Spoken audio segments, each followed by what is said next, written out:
In einer Welt, in der instabile Währungen und wankende Wirtschaftssysteme zum Alltag gehören, stellte sich Michael Saylor die Frage, wie kann man in unsicheren Zeiten Werte schaffen und auch erhalten?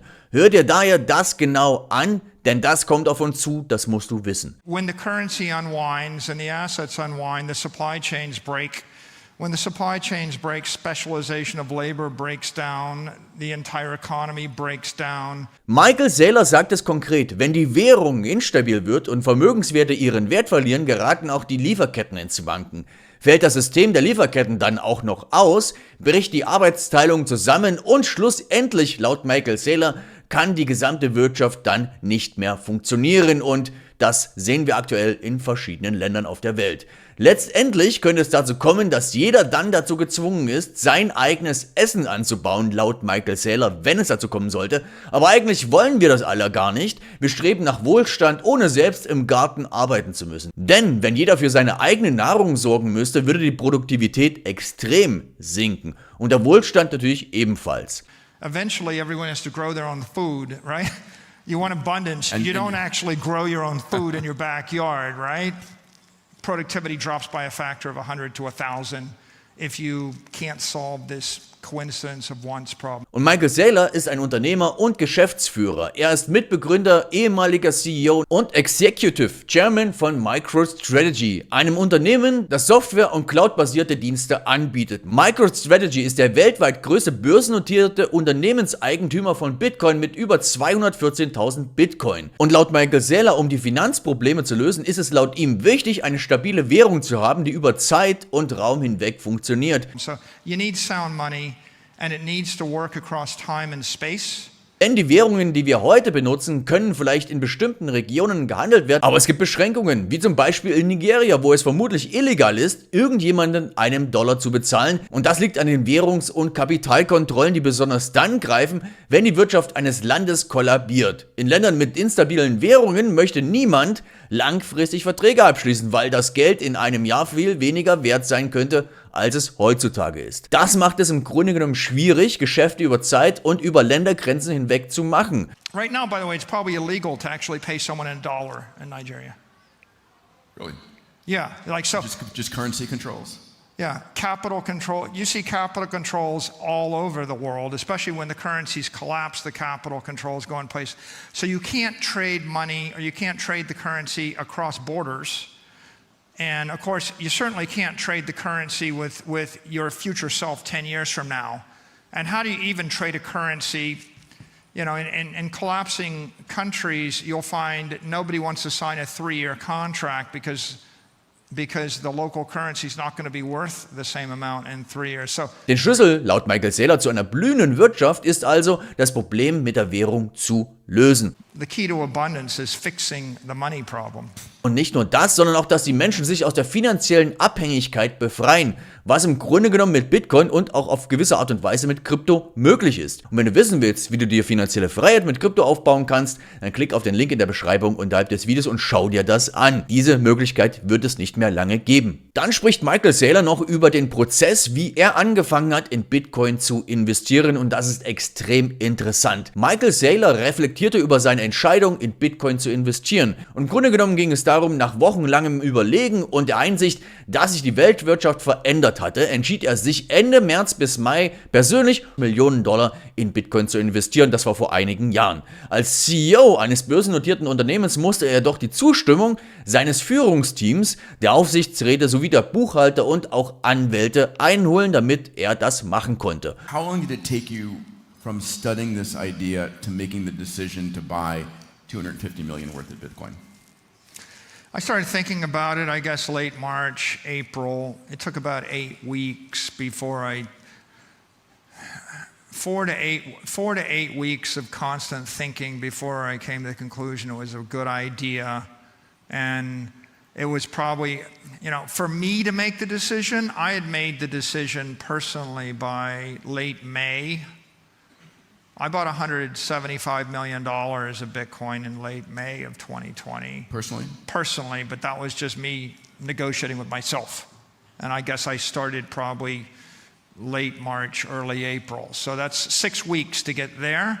And then we have a public company. So for a public company to do something, the officers have to buy in, the outside directors have to buy in, the accountants, the lawyers have to buy in. Im Grunde genommen, um Sie zu überzeugen, teilte er sorgfältig ausgewählte Informationsquellen über Bitcoin mit Ihnen und führte persönliche Gespräche, gefolgt von Gruppendiskussionen, um Sie letztlich von Bitcoin zu überzeugen über die Implikationen dieser Investition. Und natürlich auch aufgrund der wirtschaftlichen Rahmenbedingungen und der Vorausschau, die er betrieben hat. What was the process of getting a public board to do this?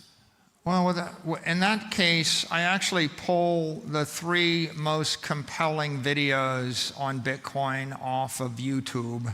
You know, an Andreas Antonopoulos overview of Bitcoin, a debate by Eric Voorhees and Peter Schiff over Bitcoin versus fiat currency as money, probably some other background on Bitcoin. I put those 3 together. There's probably 3 hours of watching.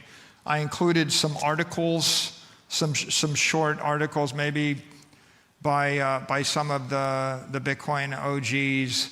I sent the package off to each board member. I said, I got some homework for you. It's probably going to take 3 to 5 hours for you to read through all this. Read through all of it, and then I want to meet with you. And then I set up one-on-ones with each one of them. And so I met with each one individually. I answered their questions.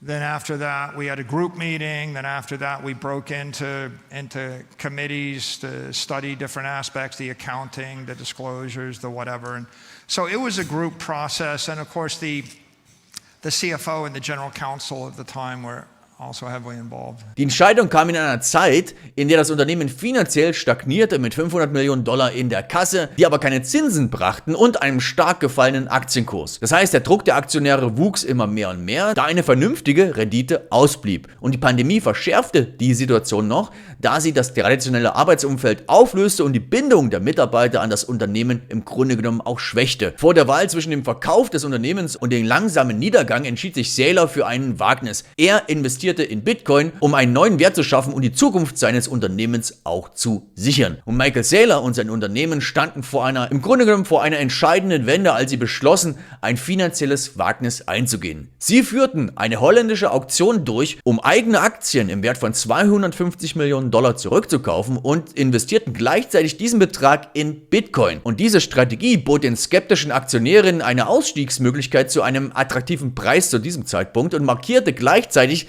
den Beginn eines ungewöhnlichen Investitionsabenteuers namens MicroStrategy. It was never a question of do it or don't do it. It was an observation that the world had come to a grinding halt. We had $500 million yielding 0% interest. We were our stock had hit $90 a share. The enterprise value of the company was about $60 a share. $60 a share, you know where the stock is right now. And we had been competing with Microsoft for about a decade. And for all of those of you who compete with Microsoft, you have an idea of what that's like. They have every company on earth as their customer, and they can bundle your product into their whatever. So it's not easy competing against Microsoft. We had experience. And we were under pressure from our shareholders. You know, it's like you have half of the market cap of the company is cash. You're earning 0% interest. You're not beating the cost of capital. The cost of capital is the S&P return. So anybody looks at it says, if you're not getting 8, 9, 10% on the capital, you should give it back to us so we can invest it. And so we'd reached a point where the company was looking at a fast death. We just sell the company and call it a day. Or a slow death. We keep the cash and the stock is dead money, and that means the stock options are dead money.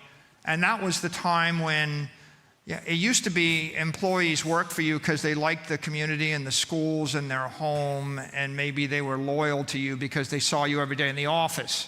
But think about what happened in the second quarter of 2020 when nobody came to the office and they could change jobs and go work for Amazon, Facebook, Microsoft, or Google without moving. All you do is just repath your Zoom account.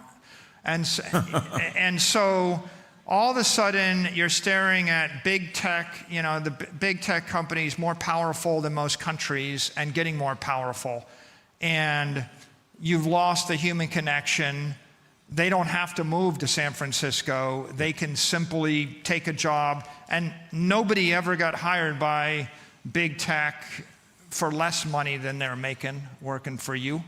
So from our point of view, you were on the precipice of a serious. It's like sell the company or just watch all your employees dwindle. You're going to get boiled off, and after the good employees leave, the product will gradually deteriorate. And you're competing against a digital monopoly that has more power than all but 4 countries on Earth. And so we either do that, or we take a risk. And so we were basically at a point where maybe we should take a risk. Und der anschließende Kauf von Bitcoin, eine Premiere für ein Unternehmen dieser Größe, ließ den Bitcoin-Wert zunächst fallen, was die Risikobereitschaft des Unternehmens unterstrich. Der Wert erholte sich bald und die Aktionäre, die dem Plan kritisch gegenüberstanden, verkauften ihre Anteile über dem Angebotspreis an MicroStrategy zurück. Of course, Bitcoin cooperated by immediately trading down. We bought it 11,800 and it traded down to 9,800 or something. So I was looking like a genius again. Buying the top. The Dutch auction ran, but the stock traded above the 140 price after a day or two.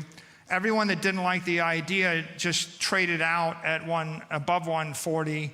We had $75 million tendered. We bought those shares at 140. We had $175 million left, and we bought Bitcoin with that.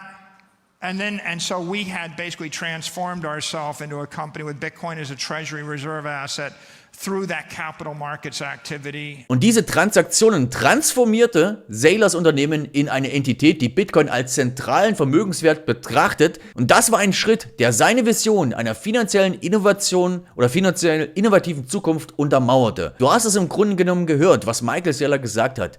Michael Saylor hat den Schritt ins Ungewisse gewagt. Sie wussten nicht, ob das gut war oder nicht. Sie sind gesprungen, sie sind das Risiko eingegangen und haben die Zukunft des Unternehmens mit Bitcoin geändert. Doch eines dürfen wir hierbei nicht vergessen. Er und sein Unternehmen verfügen über die finanziellen Mittel, in Bitcoin zu investieren, mehr Bitcoin zu kaufen, sie bekommen Kredite von Banken und so weiter. Doch für die normalen Menschen wird es immer schwieriger und schwieriger, einen Bitcoin zu kaufen. Daher müssen wir im Grunde genommen nach anderen Möglichkeiten suchen, um mehr Bitcoin erwerben zu können. Und das ist beispielsweise in andere Kryptowährungen zu investieren, die ein 10x, 20x, 50x, 100x oder mehr Potenzial haben und dann einen Teil dieses Geldes in Bitcoin zu investieren und dann mehr Bitcoin zu kaufen. Wenn dich das interessiert, in welche Kryptowährungen ich investiere und auch in Krypto-Vorverkäufen interessiert bist, die ein riesiges Potenzial haben, dann klick auf den Link in der Beschreibung unterhalb des Videos und schau dir das Video an. Ich wünsche dir einen schönen Tag.